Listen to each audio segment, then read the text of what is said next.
शिवशक्तिसमारम्भां भास्कराचार्यमध्यमाम् अस्मद्श्रीनाथपर्यन्तां वन्दे गुरुपरम्पराम्। श्रीनाथादिगुरुत्रयं गणपतिं पीठत्रयं भैरवं सिद्धौघं वटुकत्रयं पदयुगं दूतीक्रमं मण्डलं वीरान्यष्टचतुष्कषष्ठिनवकं वीरावळी पञ्चकं श्रीमन्मालिनी मन्त्रराजसहितं वन्दे गुरोर्मण्डलम्। श्रीविमर्शानन्दनाथं सत्याम्बासहितं गुरुं हृत्पद्मकर्णिका मध्ये भावयेत् सर्वसिद्धये।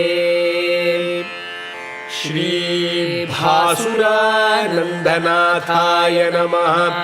श्रीभास्करराय गुरुमण्डलाय नमः। श्रुतिस्मृतिपुराणानामालयं करुणालयं Namami भगवत्पादशङ्करं लोकशङ्करम्।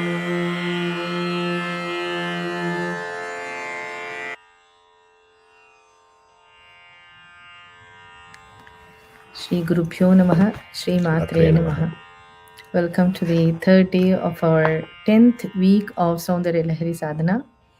Today we will learn the 95th and the 96th shlokas. Let's first learn to chant the 95th shloka. purārāterantaḥpuramasi. Purārāterantaḥpuramasi. Purārāterantaḥpuramasi. tatastvaccaraṇayoḥ. tatastvaccaraṇayoḥ. tatastvaccaraṇayoḥ. purārāterantaḥpuramasi tatastvaccaraṇayoḥ. purārāterantaḥpuramasi tatastvaccaraṇayoḥ. purārāterantaḥpuramasi tatastvaccaraṇayoḥ. saparyāmaryādā. saparyāmaryādā. saparyāmaryādā. taralakaraṇānāmasulabhā. taralakaraṇānāmasulabhā. taralakaraṇānāmasulabhā. saparyāmaryādā taralakaraṇānāmasulabhā. saparyāmaryādā taralakaraṇānāmasulabhā. saparyāmaryādā taralakaraṇānāmasulabhā. tathā hyete nītāḥ. tathā hyete nītāḥ. tathā hyete nītāḥ. śatamakhamukhāḥ siddhimatulāṃ. śatamakhamukhāḥ siddhimatulāṃ. śatamakhamukhāḥ siddhimatulāṃ. tathā hyete nītāḥ śatamakhamukhāḥ siddhimatulāṃ. tathā hyete nītāḥ śatamakhamukhāḥ siddhimatulāṃ. tathā hyete nītāḥ śatamakhamukhāḥ siddhimatulāṃ. tava dvāropāntasthitibhiraṇimādyābhiramarāḥ. tava dvāropāntasthitibhiraṇimādyābhiramarāḥ. tava dvāropāntasthitibhiraṇimādyābhiramarāḥ. animādyābhiramarāḥ. animādyābhiramarāḥ. tava dvāropāntasthitibhiraṇimādyābhiramarāḥ. tava dvāropāntasthitibhiraṇimādyābhiramarāḥ.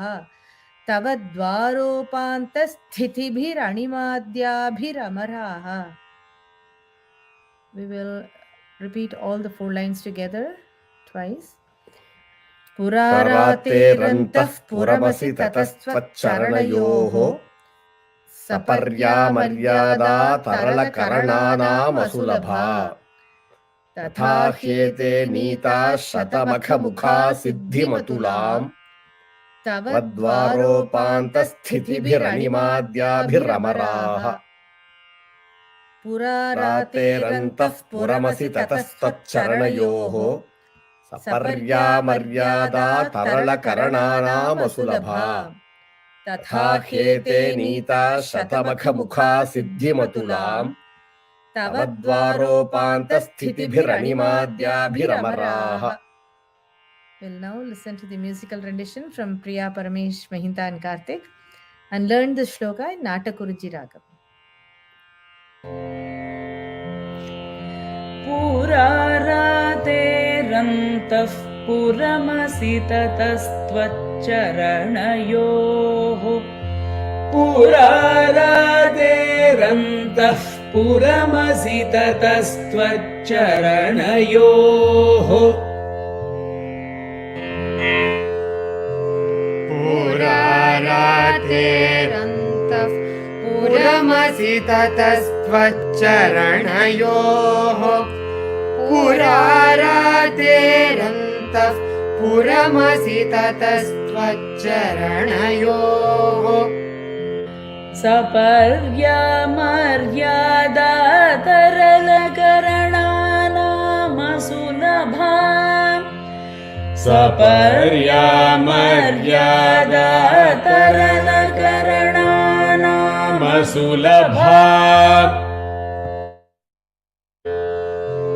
saparyāmaryādā taralakaraṇānāmasulabhā saparyāmaryādā taralakaraṇānāmasulabhā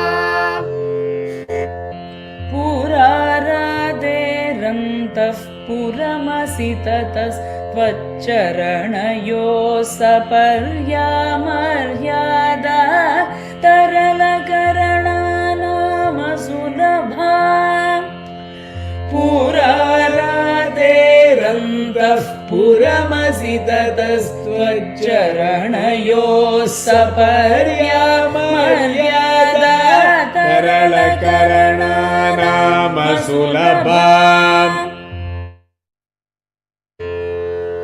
purārāterantaḥpuramasi tatastvaccaraṇayoḥ saparyāmaryādā taralakaraṇānāmasulabhā purārāterantaḥpuramasi tatastvaccaraṇayoḥ saparyāmaryādā taralakaraṇānāmasulabhā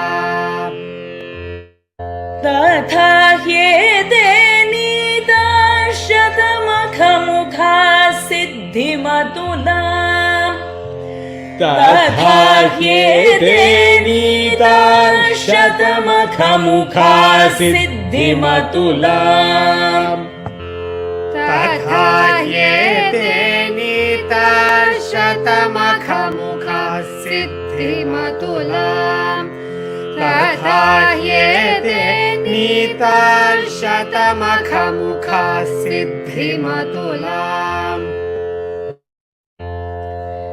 tava dvāropāntasthitibhiraṇimādyābhiramarāḥ tava dvāropāntasthitibhiraṇimādyābhiramarāḥ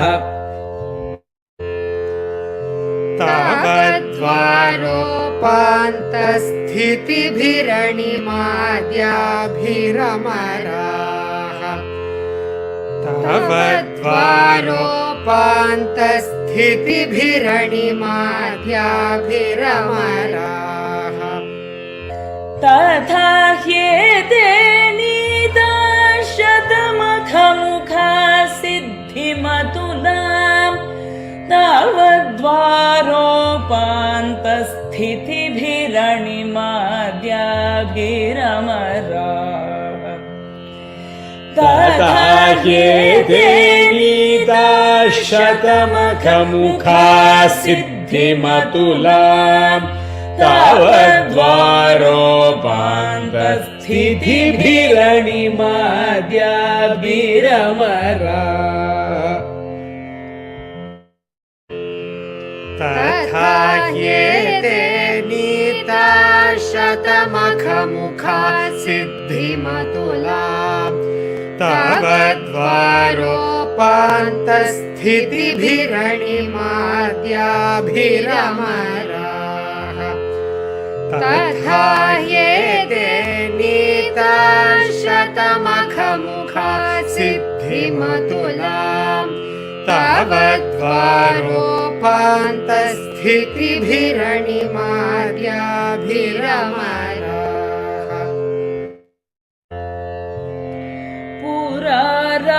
पुरारातेरन्तः पुरमसि ततस्त्वच्चरणयोः सपर्यामर्यादा तरलकरणानाम् असुलभा तथा ह्येते नीताः शतमखमुखाः सिद्धिमतुलाम् तव द्वारोपान्तस्थितिभिरणिमाद्याभिरमराः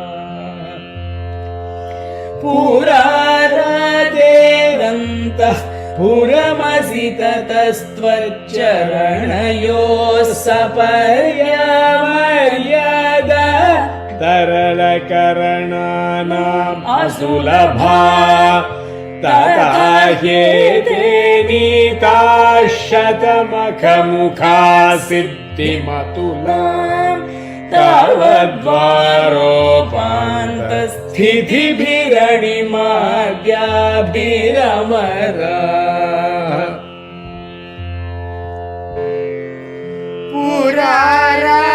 पुरारातेरन्तः पुरमसि ततस्त्वच्चरणयोः सपर्यामर्यादा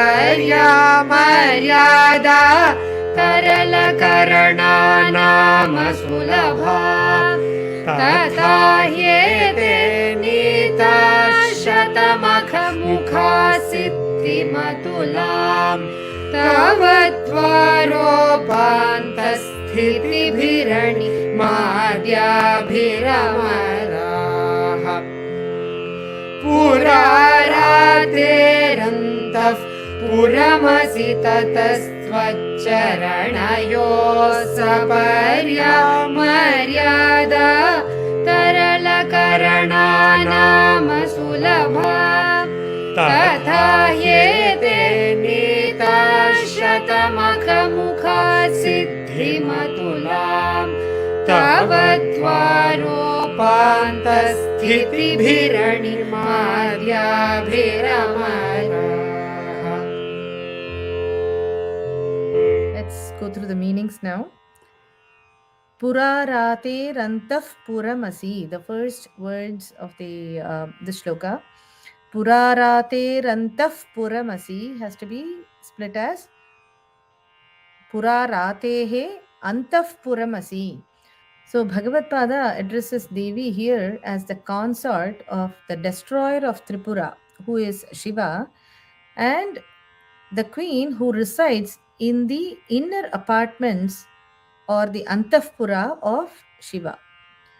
Tatā, the last word of the first line, tatastvaccaraṇayoḥ has to be split as tatā tvat charanayoḥ. Tatā means so, tvat charanayoḥ, your feet, saparyāmaryādā. So the it has to be, again, it's a combination of two words, saparya and amaryādā. Saparya plus amaryādā becomes saparyāmaryādā. So saparya amaryādā meaning, saparya meaning a kind of worship specifically related to Sri Vidya, and amaryādā meaning limitless. So you combine the saparyāmaryādā with tvat charanayoḥ, meaning offering worship to your feet limitlessly. Asulabhā, the last word of the second line, asulabhā meaning it is difficult, not easy. Taralakaraṇānāmasulabhā, to who it is not easy or to who it is difficult? For the fickle-minded, those who do not have a steady mind. For them, offering worship to your feet limitlessly without any limit it is extremely difficult. Bhagavad Pada says, tathā hyete, that again has to be split as tathā hyete. Tathā hi meaning that is why, yete meaning these, that is why these, śatamakhamukhāḥ amaraḥ. Amaraḥ is the last word of the shloka. Take it along with śatamakhamukhāḥ. So, śatamakhamukhāḥ amaraḥ means devas like Indra. Indra is also called Shatamakha because Indra is a position which is obtained by anybody who does more than 100, at least 100 Ashwamedha yagas. So Indra is called a Shatamakha, and Śatamakhamukhāḥ amaraḥ means devas like Indra. nītāḥ meaning attained. siddhimatulāṃ, atulam siddhim, unparalleled siddhi or powers. Atulam meaning unparalleled. Unparalleled siddhim meaning unparalleled siddhi or powers. Tava dvāropāntasthitibhiraṇimādyābhiramarāḥ. Tava dvāropāntasthitibhiraṇimādyābhiramarāḥ meaning along with your gatekeepers. Animādyābhiramarāḥ, the 8 siddhi devatas, Anima, Mahima, Laghima, and so on. So in this verse, Bhagavad Pada gives us a note of caution. Doing puja to Devi is not easy. As mentioned in the very first verse of Soundaryalahari, lot of punya in the previous janma are required. Also, to offer puja to Mahatripurasundari involves elaborate procedures and control of mind, senses, and sense organs. Devi resides in the Bindusthana in the center of the Shri Chakra. Before Devi is worshipped in the Shri Chakra Navavarana Puja, all the Avarana Devatas in the Shri Chakra are worshipped. There are totally 9 Avaranas in the Shri Chakra. Avaranas means enclosures. So there are, you can think of 9 enclosures in the Shri Chakra, and in the center resides, in the center Bindusthana resides the Devi. So there are total 9 avaranas in the Shri Chakra, and the first avarana that has 3 enclosures together, that group of 3 squares is called Bhupura. That all the 3 together are called the first avarana or the first enclosure of the Shri Chakra. Now, out of the 3 squares, the outermost enclosure or the outermost square has the 10 Siddhi Devis or powers as the 10 Devatas. The second or the middle enclosure or the middle square has the Ashtamatrika Devis, and the third or the inner enclosure has the 10 Mudra Devatas. That is why Devi is called in Lalita Sahasranama Dashamudra Samaradhya. There are those 10 mudras that are shown to Devi during Sri Vidya Puja are actually Devatas themselves. And these mudras reside as Devatas in the inner enclosure of the Bhupura. After worshipping the Shaktis in the first Avarana, the devotee proceeds to the second Avarana, which has 16 Akarshini Devatas, Kamakarshini to Sharira Karshini. Then the devotee proceeds to worship the next Avarana, the third Avarana, and so on.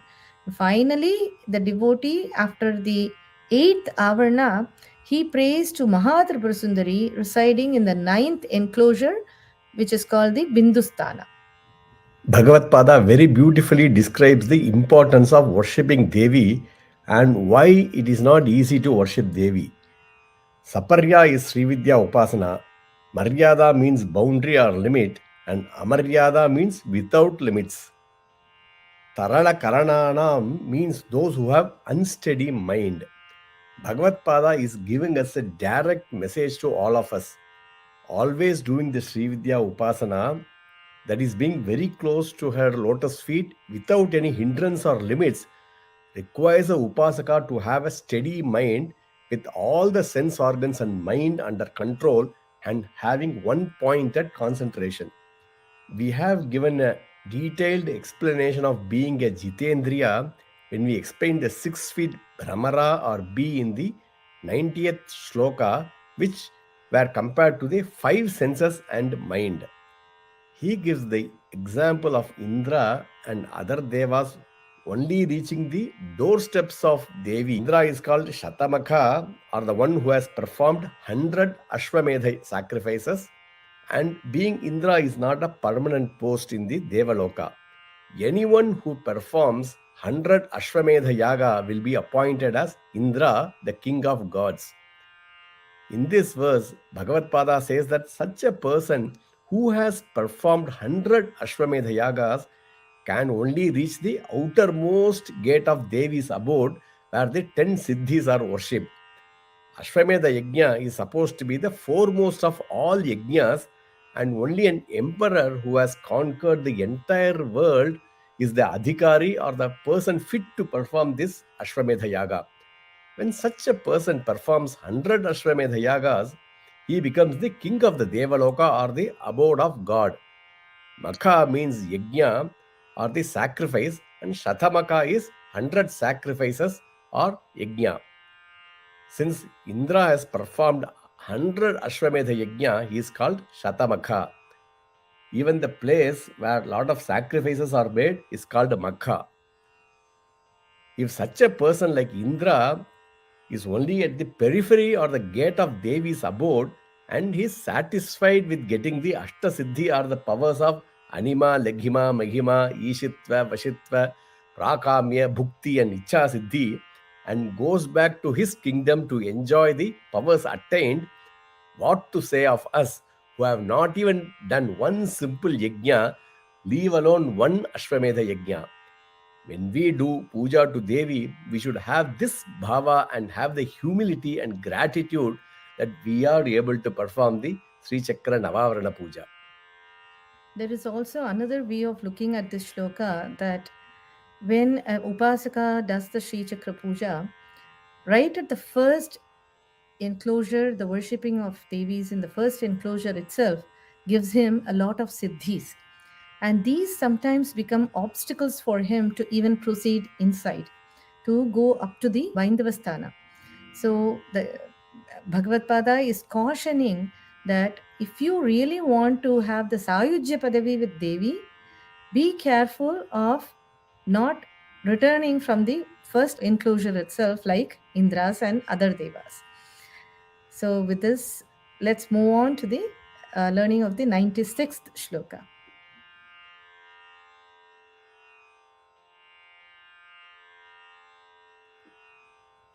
Kalatraṃ vaidhātraṃ, Kalatraṃ vaidhātraṃ, Kalatraṃ vaidhātraṃ, katikati bhajante na kavayaḥ. Katikati bhajante na kavayaḥ. Katikati bhajante na kavayaḥ. Kalatraṃ vaidhātraṃ, katikati bhajante na kavayaḥ. Kalatraṃ vaidhātraṃ, katikati bhajante na kavayaḥ. Kalatraṃ vaidhātraṃ, katikati bhajante na kavayaḥ. Śriyo devyāḥ ko va na bhavati. Śriyo devyāḥ ko va na bhavati. Śriyo devyāḥ ko va na bhavati. Patiḥ kairapi dhanaiḥ. Patiḥ kairapi dhanaiḥ. Patiḥ kairapi dhanaiḥ. Śriyo devyāḥ ko va na bhavati patiḥ kairapi dhanaiḥ. Śriyo devyāḥ ko va na bhavati patiḥ kairapi dhanaiḥ. Śriyo devyāḥ ko va na bhavati patiḥ kairapi dhanaiḥ. Mahādevaṃ hitvā. Mahādevaṃ hitvā. Mahādevaṃ hitvā. Tava sati satīnām acharame. Tava sati satīnām acharame. Tava sati satīnām acharame. Mahādevaṃ hitvā tava sati satīnām acharame. Mahādevaṃ hitvā tava sati satīnām acharame. Mahādevaṃ hitvā tava sati satīnām acharame. Kucābhyām āsangah. Kucābhyām āsangah. Kucābhyām āsangah. Rवकतरोरप्यसुलभः. कुरवकतरोरप्यसुलभः कुरवकतरोरप्यसुलभः कुचाभ्यामासङ्गः कुरवकतरोरप्यसुलभः कुचाभ्याम् आसङ्गः कुरवकतरोरप्यसुलभः कुचाभ्याम् आसङ्गः कुरवकतरोरप्यसुलभः कलत्रं वैधात्रं कतिकति भजन्ते न कवयः श्रियो देव्याः को वा न भवति पतिः कैरपि धनैः महादेवं हित्वा तव सति सतीनामचरमे कुचाभ्यामासङ्गः कुरवकतरोरप्यसुलभः कलत्रं वैधात्रं कतिकति भजन्ते न कवयः श्रियो देव्याः को वा न भवति पतिः कैरपि धनैः महादेवं हित्वा तव सति सतीनामचरमे कुचाभ्यामासङ्गः कुरवकतरोरप्यसुलभः. Let's listen to the musical rendition now. कलत्रं वैधात्रं कातिकति भजन्ते न कवयः कलत्रं वैधात्रं कतिकति भजन्ते न कवयः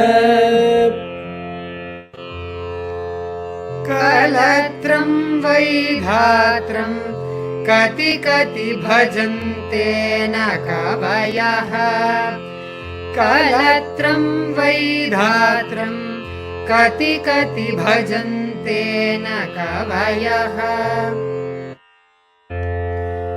श्रियो देव्याः को वा न भवति पतिः कैरपि धनैः श्रियो देव्याः को वा न भवति पतिः कैरपि धनैः श्रियो देव्याः को वा न भवति पतिः कैरपि धनैः श्रियो देव्याः को वा न भवति पतिः कैरपि धनैः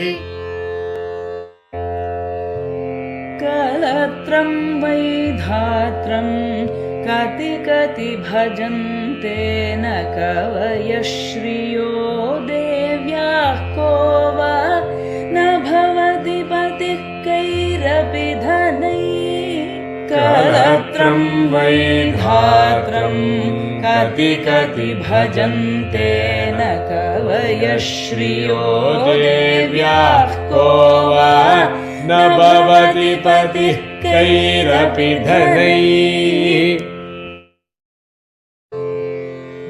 कलत्रं वैधात्रं कतिकति भजन्ते न कवयः श्रियो देव्याः को वा न भवति पतिः कैरपि धनैः कलत्रं वैधात्रं कतिकति भजन्ते न कवयः श्रियो देव्याः को वा न भवति पतिः कैरपि धनैः महादेवं हित्वा तव सति सतीनामचरमे महादेवं हित्वा तव सति सतीनामचरमे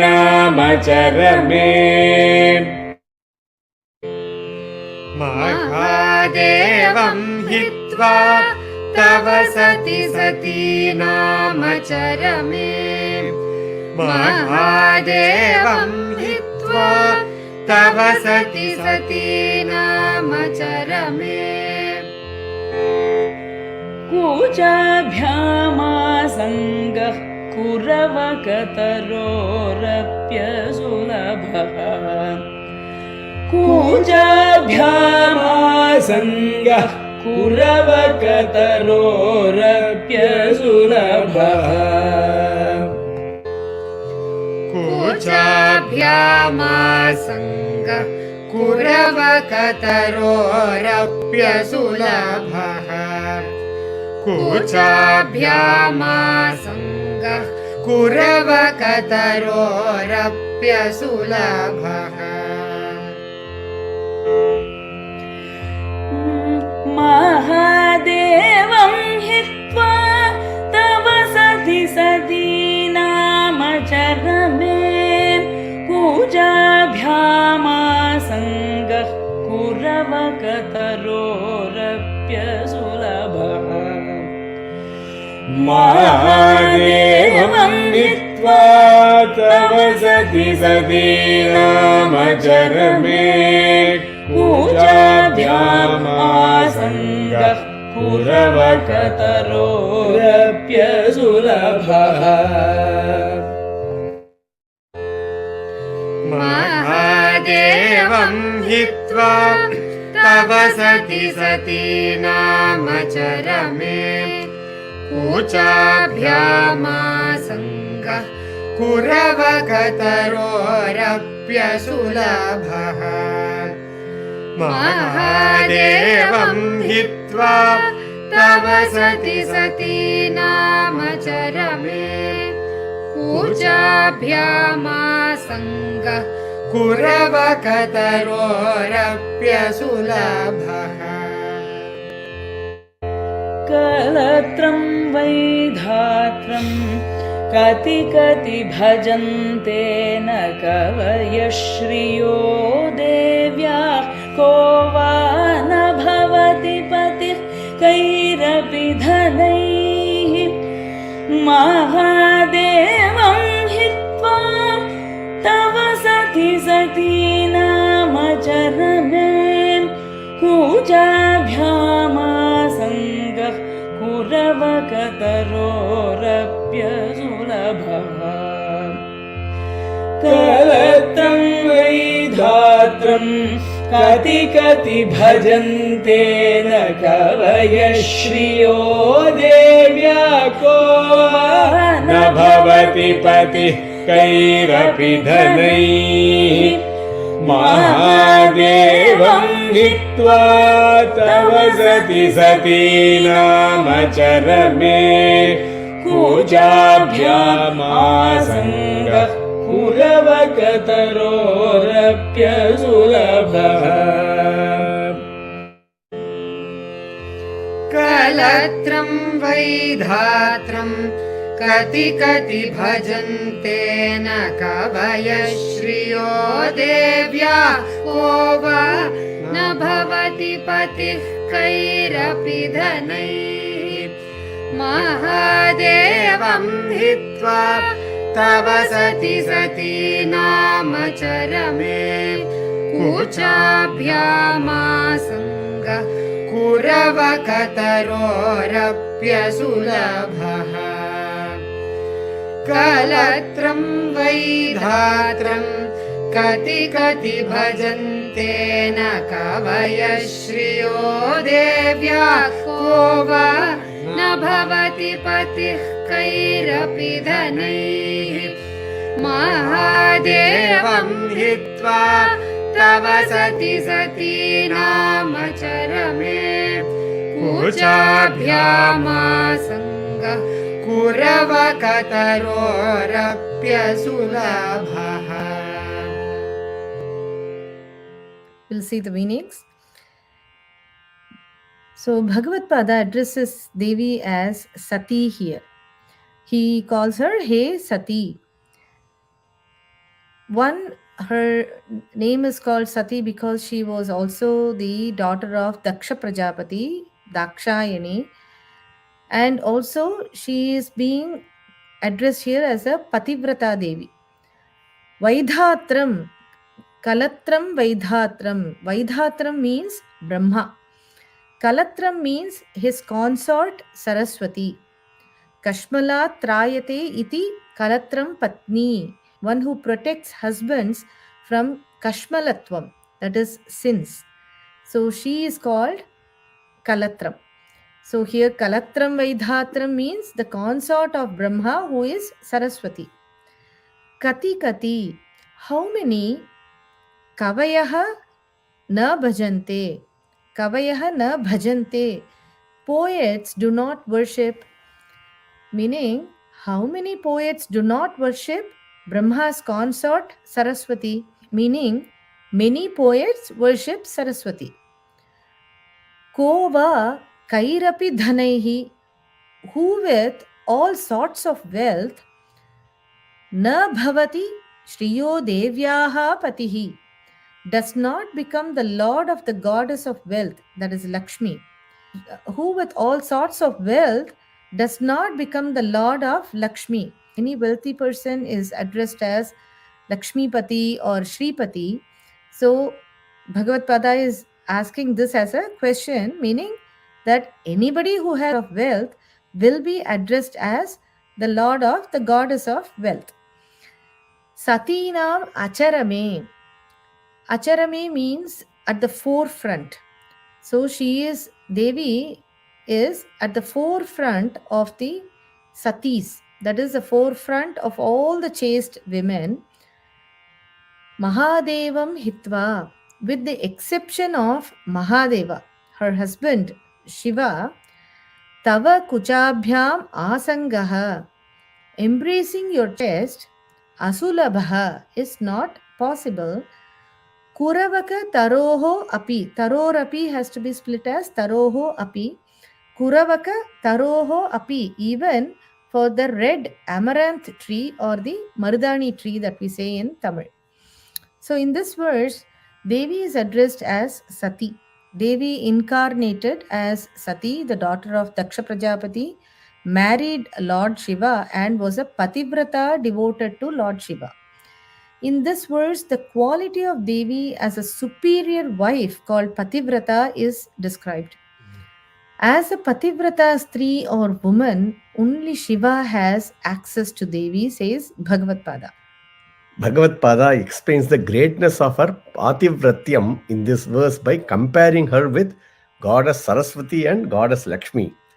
A great poet or kavi is said to have goddess Saraswati residing in their mouth. Kameshwara Suri, who wrote a commentary for Soundaryalahari called Aruna Modini, says, Loke mantra japa purārāterantaḥpuramasi ye prapta sarasvataha te sarve api brahmanaha anye api sarasvati vallabhaha iti kiyante.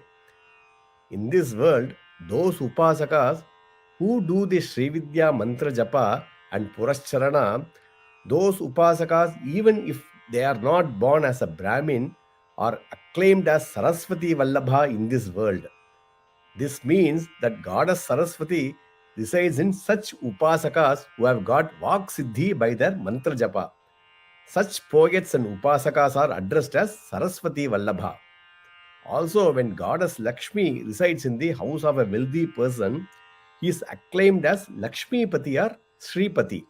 But Devi as a pativrata does not even allow a kuravaka plant known as amaranth plant and marudani plant in Tamil to embrace her. It is after all a plant with no emotions. But Devi doesn't allow even such a plant to embrace or cling on her. It is said that the kuravaka plant will only flower if embraced by a woman. The word kuravaka taru is masculine gender in Sanskrit, and Devi as pativrata does not even allow the kuravaka creeper, which is devoid of senses, to embrace her, and the only person who can is her husband Shiva. What if some Mayavi or Gandharva who can take different forms with an intention to see Devi's Soundaryam takes the form of the amaranth tree or a henna tree, which is liked by all women? Being a sati, a devoted wife of her husband Shiva, Devi does not want to go near even an amaranth tree for the fear of some Gandharva to be in disguise, says Bhagavad Pada. He says when someone worships Saraswati, he is blessed with Saraswatyam, good oratory and writing skills. When someone worships Lakshmi Devi, he is blessed with all the wealth in the world. Both Saraswatyam and Lakshmi Aishwaryam are temporary and are only enjoyable during one's lifetime. But when someone worships Parashakti, he is blessed with the eternal bliss or Paramanandam and achieves the Shiva Shakti Sayujya. Here, it is important to understand one nyaya or rule in Mīmāmsa school. Nahi ninda nindyam ninditam pravartate apicha vidheyam stotum. The purpose of praising a particular devata over another is not to underrate other devata. The basic idea here is that Acharyal has an unshakable faith in Devi and has become totally devoted to her. He has a single-minded, firm devotion called Ananya Bhakti towards Devi in Soundaryalahari. The idea here, however, is definitely not to regard goddess Lakshmi and Saraswati as inferior to Devi. With this, we conclude today's session. We'll meet again tomorrow to learn the 97th and the 98th shlokas. Namaste, Shri Gurubhyo Namaha, Shri Matre Namaha. Shri Gurubhyo Namaha, Shri Matre Namaha. शिवे शिवसुशीतलामृततरङ्गगन्धोल्लसन् नवावरणदेवते नवनवामृतस्यन्दिनी गुरुक्रमपुरस्कृते गुणशरीरनित्योज्ज्वले षडङ्गपरिवारिते कालितयेष पुष्पाञ्जलिः कालितयेष पुष्पाञ्जलिः